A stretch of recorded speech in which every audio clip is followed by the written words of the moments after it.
placed under the section Media Control and named Listen to Me, No Listen to Me within the BBC archives. The tests have been translated accordingly. The documentation starts with technical tests that range from the analysis of collective memory on profound moments within Western media's display of them, with the most impactful being an analysis of the feedback received by the viewer from the JFK assassination. What was seen as the implication for Reith in this case was the analyses completed based on how the physical elements of the television responded to the display of the moving image and audio. With this in mind, the BBC had a monopoly on domestic media in the 20th century, but not even an inch of power within the television production industry, and therefore, tests moved on to creating apparatuses that would affect existing screens. Reith's aim of reducing the bias of the BBC is in turn what caused the media company to grow such a reliable name in the latter half of the 20th century.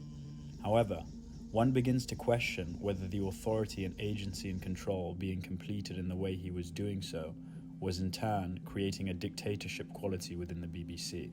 In other words, one must be in complete control to allow actual truth to be reported.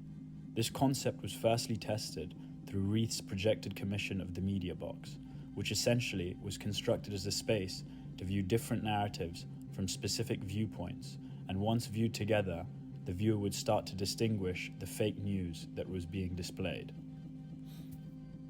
The original structure of the Media Box was created to be hoisted in the middle of a grid of scaffolding that would house the screens that one would view from the interior of the wooden box.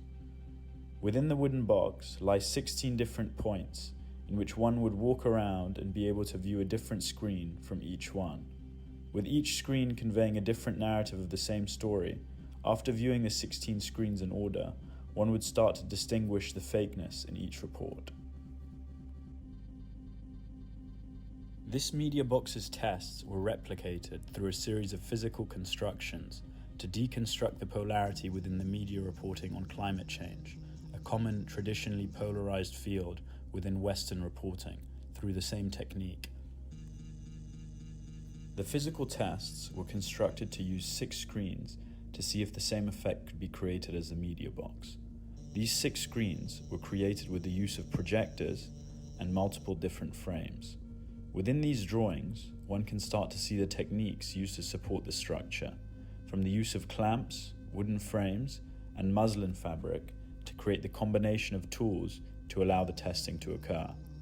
These parts convey the zoom-ins of each represented screen and how the elements had been hoisted together to create this effect.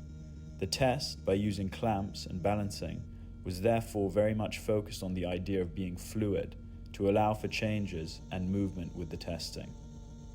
Once construction was complete, the screens were placed within a grid format similar to the Media Box to allow the viewer to view the screens in the round, as depicted by this axonometric and display of the model in action. As the narratives would change, a new video with that new narrative would pop up on the screen to the right of the one that had just played, as seen in the real footage of the test. This was then argued that after viewing the different perspectives on climate change, one could start to disassemble each argument and the flaws that come with it.